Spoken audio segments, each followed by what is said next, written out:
Dr. Fenty. Kepada Bunda Dr. Fenty disilahkan. Ya, terima kasih Bunda Aini. Bismillahirrahmanirrahim. Alhamdulillahilladzi hadana lihadza wa ma kunna linahtadiya laula an hadanallah. Asyhadu an la ilaha illallah wahdahu la syarikalah wa asyhadu anna Muhammadan abduhu wa rasuluhu alladzi la nabiyya ba'dah. Alhamdulillah di kesempatan subuh yang penuh berkah ini kita semua masih diberi kesempatan oleh Allah untuk melakukan kajian subuh, dan tadi sudah dipandu oleh Ustadz Abi Muhammad ya tilawah kita hari ini. Terima kasih pada Ustadz Abi Muhammad. Dan seperti biasa untuk hari Jumat, jadwal dari Kang Founder kita Jumat itu adalah tafsir surah-surah pendek. Dan untuk hari ini kita sudah menginjak pada surah An-Nasr. Baiklah, saya akan share screen terlebih dahulu. Di sini sudah ada ya Quran surah An-Nasr. Nah, udah ini sudah terlihat ya. Bismillah, akan kita sama-sama kaji untuk surah An-Nasr ini. Di sini bisa dilihat, saya akan bacakan terlebih dahulu ya surah An-Nasr karena hanya 3 ayat saja. Baiklah, saya akan bacakan. A'udzu billahi minasyaitonir rajim. Bismillahirrahmanirrahim. Idza jaa nasrullahi wal fath wa ra'aitan nasa yadkhuluna fi dinillahi afwaja fasabbih bihamdi rabbika wastaghfir innahu kana tawwaba. Shadaqallahul azim. Baiklah, setelah kita bacakan, selanjutnya langsung saja karena waktu kita juga tidak terlalu banyak ya. Langsung pada tafsir global dulu, kita mengenal surah An-Nasr itu termasuk Madaniyah. Nah, artinya surah yang diturunkan setelah Nabi hijrah ke kota Madinah. Nah, jadi surat ini menjelaskan tentang Fathu Mekah ya, kemenangan Nabi dalam peristiwa Futuh Mekah.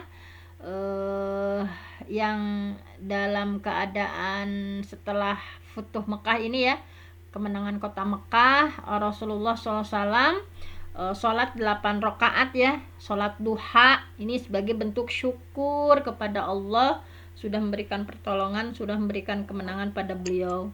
Nah, surat ini tidak langsung turun pas Futuh Mekah yang di tahun 8 Hijriah, tetapi 2 tahun setelahnya ya, setelah Futuh Mekah 2 tahun setelahnya, ketika Nabi melakukan haji wada ya, haji perpisahan pada tahun ke-10 Hijriah. Ini berdasarkan Fathul Bari ya, salah satu kitabnya. Nah, kemudian surat ini juga dikenal dengan nama lain surah At-Taudi'. At-Taudi' itu artinya perpisahan ya. Jadi surat perpisahan karena setelah surat ini turun, nah kemudian tidak lama lagi Rasulullah ajalnya tiba ya. Nah, oleh karena itu banyak ulama yang menyatakan bahwa surat ini adalah, ini ijma ulamanya itu dah, surat ini adalah surat yang terakhir turun secara lengkap ya, surah An-Nasr ini. Karena ada juga surah di atau ayat lain ya yang turun, misalnya ini surah Al-Baqarah ayat 281. A'udzubillahi minasyaitonirrajim. Wattaqu yawman turja'una fihi ilallah thumma tuwaffa kullu nafsim ma kasabat wa hum la yuzlamun. Nah, ini ya ayat wattaqu, dan perihalah dirimu yauman turja'una fihi ilallah, dari azab ya, yang pada hari waktu itu kamu semua akan dikembalikan pada Allah. Tsumma tuwaffa kullu nafsim ma kasabat wa hum la yudlamun. Kemudian masing-masing orang itu akan diberi balasan yang sempurna terhadap apa yang udah dia kerjakan sedangkan mereka sama sekali tidak dianiaya atau tidak dirugikan sedikit pun oleh Allah. Nah, ini kalau ini mah ayat-ayat terakhir yang turun ya. Kalau yang secara sempurna utuh mah An-Nasr, tapi ada ayat-ayat terakhir nih yang turun-turun terakhir, diantaranya surat ini dan yang paling terkenal yaitu Al-Maidah ayat 3 ya. A'udzubillahi minasyaitonirrajim. Al-yauma akmaltu lakum dinakum wa atmamtu alaikum ni'mati wa raditu lakumul Islam madina. Nah, ini yang sudah sangat populer bahwa ayat terakhir yang turun itu Al-Maidah ayat 3, sedangkan kalau surah secara sempurna itu surah An-Nasr. Nah, jadi bisa disimpulkan ya, kedua ayat tadi Al-Baqarah dan Al-Maidah ya, ayat 3 ini adalah ayat-ayat yang terakhir turun secara lengkap. Tapi yang turun secara lengkap mah surah An-Nasr.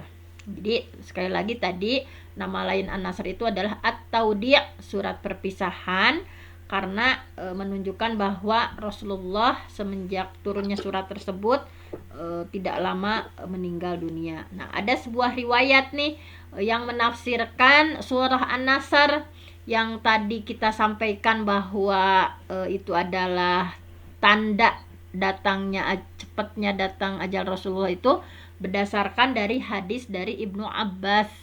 Ini riwayat dari Ibnu Abbas bahwa kana Umaru yudkhiluni ma'a asyakhi Badrin, bahwa Umar ya mengajakku masuk bersama asyakhi Badrin, itu para sesepuh yang terlibat dalam perang Badar.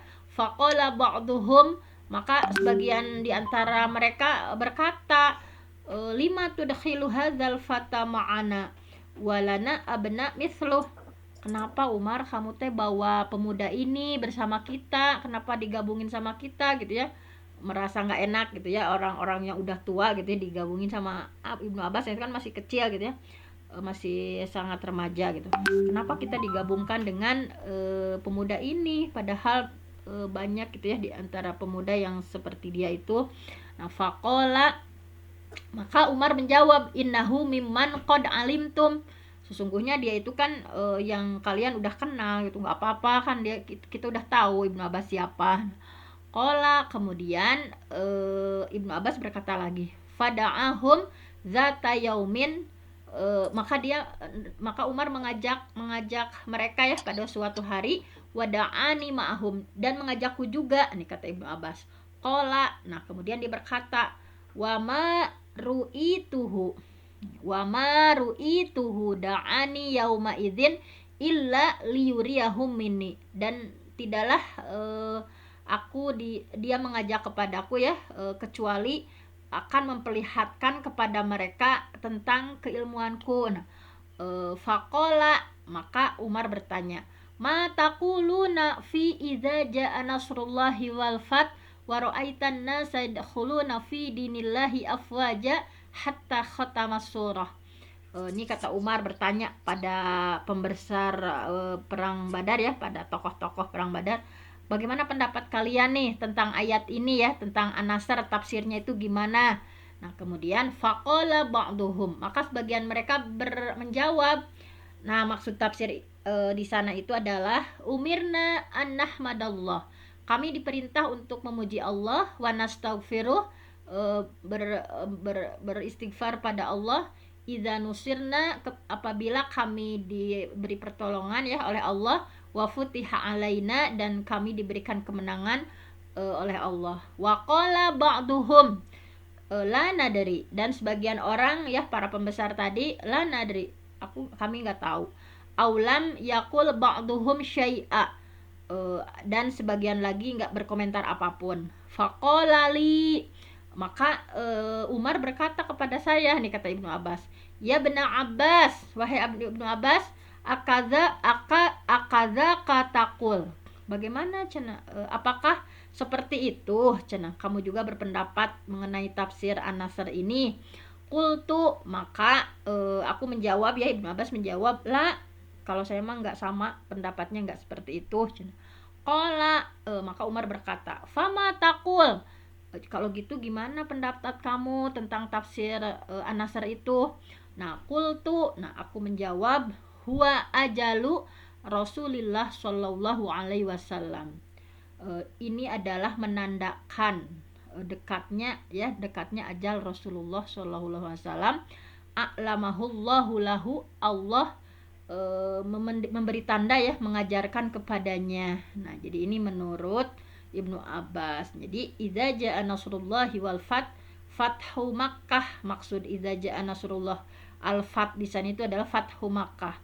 Fadzaka alamatu ajalika, maka itu adalah tanda ajalmu nih kata Allah. Nah, jadi dengan adanya ayat pertama itu fadzaka, maka itulah alamatu ajalika, tanda ajalmu ya. Futuh Mekah itu tanda ajal Rasulullah dekat gitu, sebentar lagi. Nah, fasabbih bihamdi rabbika wastaghfir innahu kana tawwaba.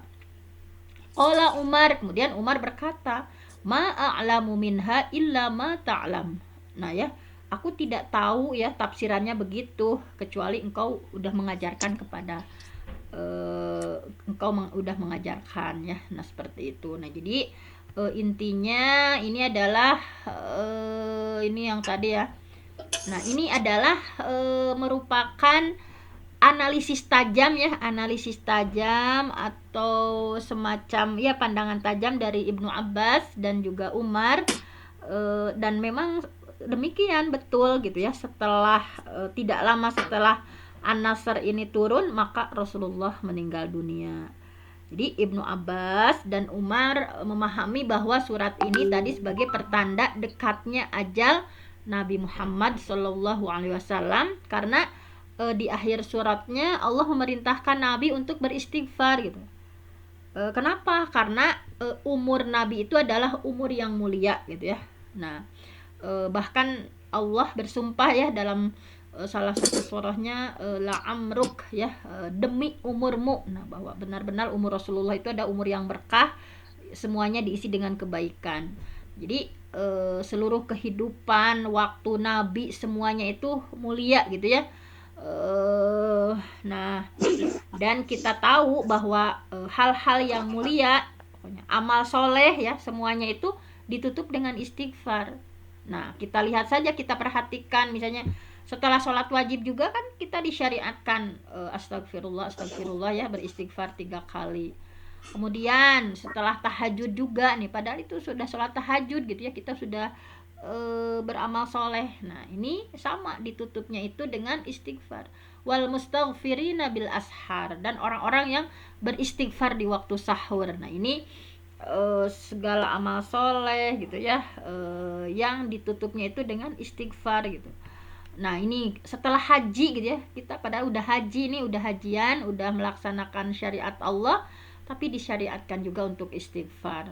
A'udzubillahi minasyaitonirrajim.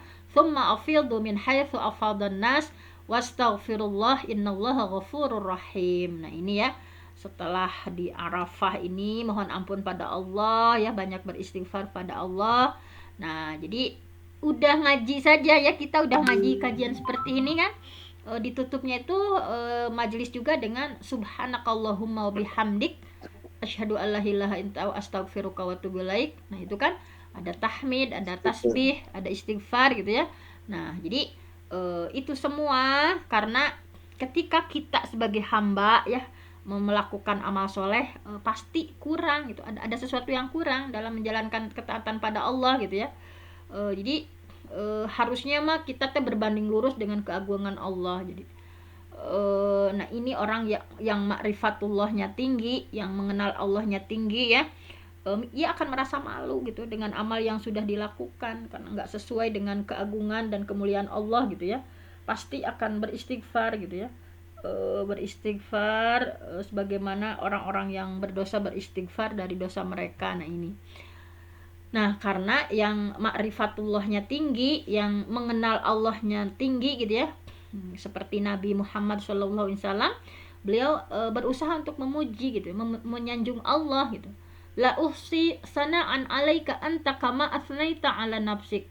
Aku tidak bisa meliputi seluruh pujian bagimu gitu. engkau itu sebagaimana pujianmu terhadap dirimu sendiri. Nah ini subhanallah ya. Maka ketika Allah memerintahkan Nabi ya untuk beristighfar setelah dakwah beliau sempurna, ini dalam Al-Baydawi ya, jika dakwah Nabi udah sempurna, udah berhasil, maka menunjukkan bahwa umur beliau itu akan berakhir. Nah ini sedikit lagi ya nih 5 menit lagi nih tafsir ayat per ayatnya. Idza apabila jaa nasrullah, datang pertolongan Allah, wal fath dan kemenangan. Nah yang dimaksud nasru ya, nasru ini, pertolongan ini adalah pertolongan Allah kepada Nabi untuk menaklukkan kaum Quraisy gitu ya.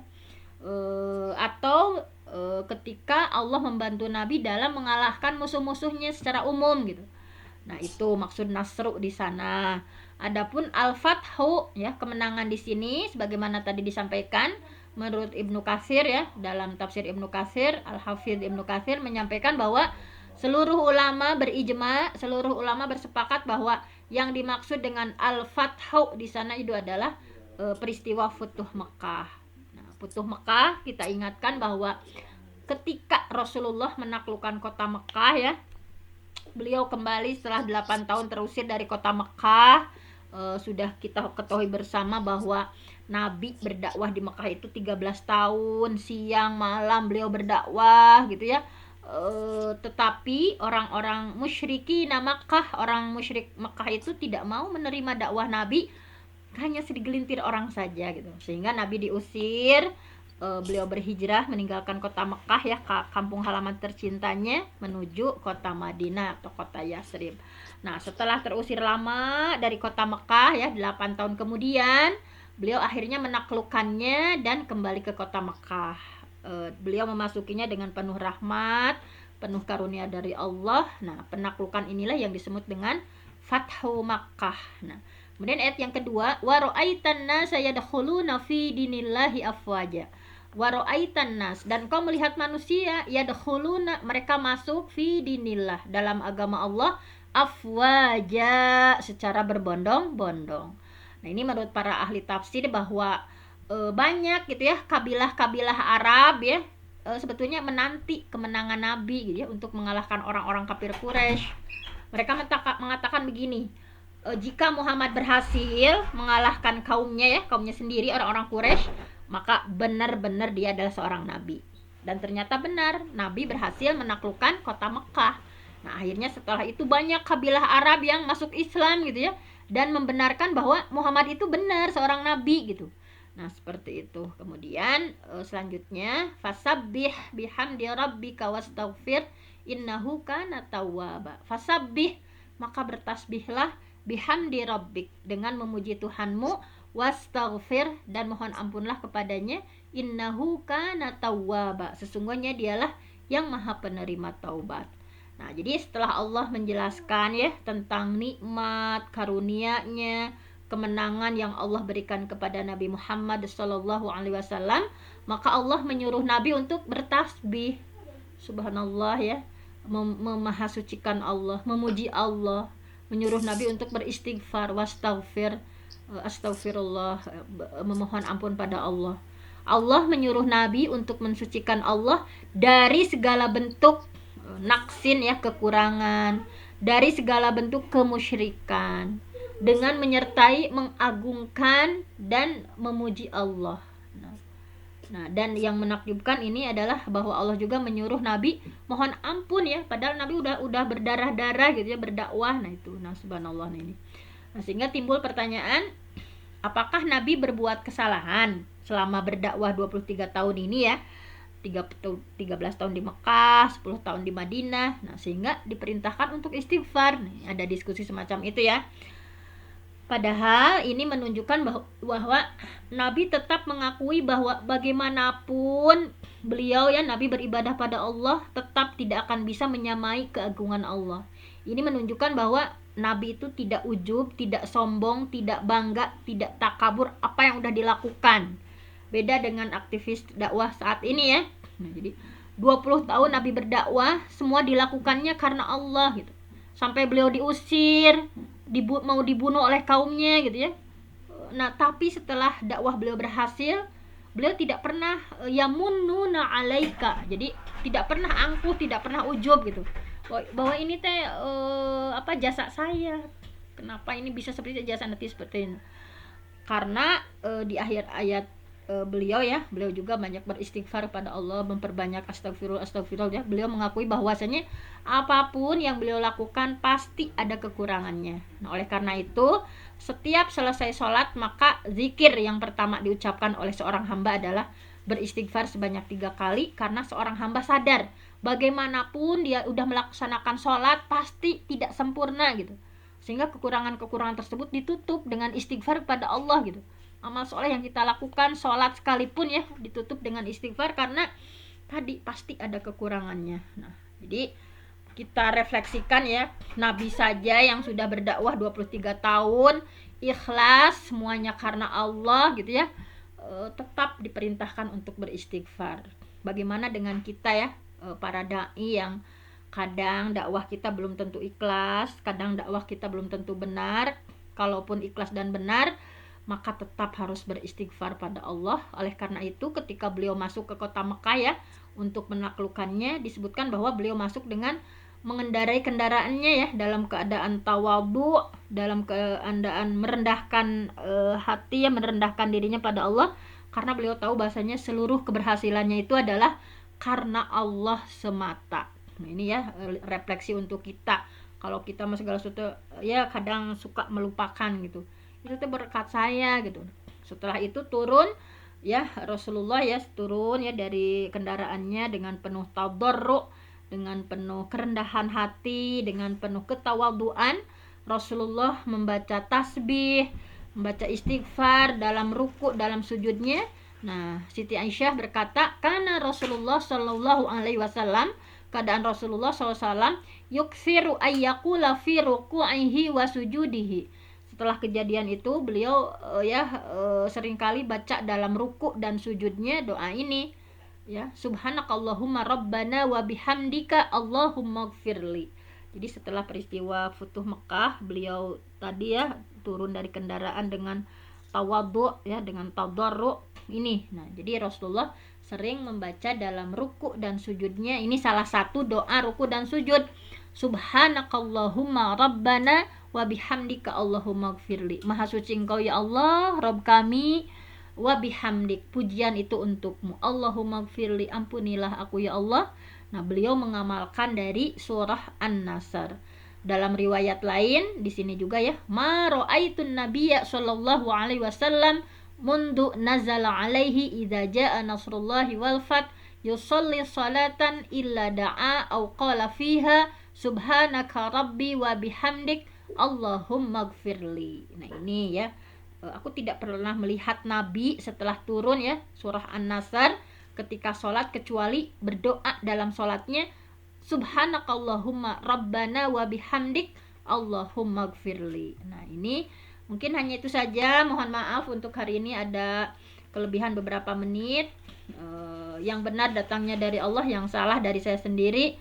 Subhanaka Allahumma wa bihamdik asyhadu alla ilaha illa anta astaghfiruka wa atubu ilaik. Wassalamualaikum warahmatullahi wabarakatuh. Waalaikumsalam warahmatullahi wabarakatuh. Jazakillahirran kasiron untuk Bunda Dr. Fenty yang telah memaparkan dan memandu tafsir. Semoga kita semua bisa memahami dan diberi kepahaman oleh Allah Subhanahu wa Ta'ala. Amin ya Allah ya Rabbal Alamin. Baiklah Bapak Ibu dan seluruh partisipan yang dirahmati Allah, alhamdulillah acara kajian kita kali ini telah selesai. Marilah kita sama-sama membacakan istighfar 3 kali, doa kafaratul majlis dan hamdalah bersama. Astagfirullahaladzim, Astagfirullahalazim, astagfirullahalazim. Subhanakallahumma wa bihamdika asyhadu an la ilaha illa anta walhamdulillahi rabbil alamin. Jazakumullahu khairan, barakallahu fiik. Mohon maaf atas segala kekurangan. Terima kasih atas segala perhatiannya. Wassalamualaikum warahmatullahi wabarakatuh. Waalaikumsalam. Waalaikumsalam warahmatullahi wabarakatuh. Wilujeng pak pikuk mak-mak.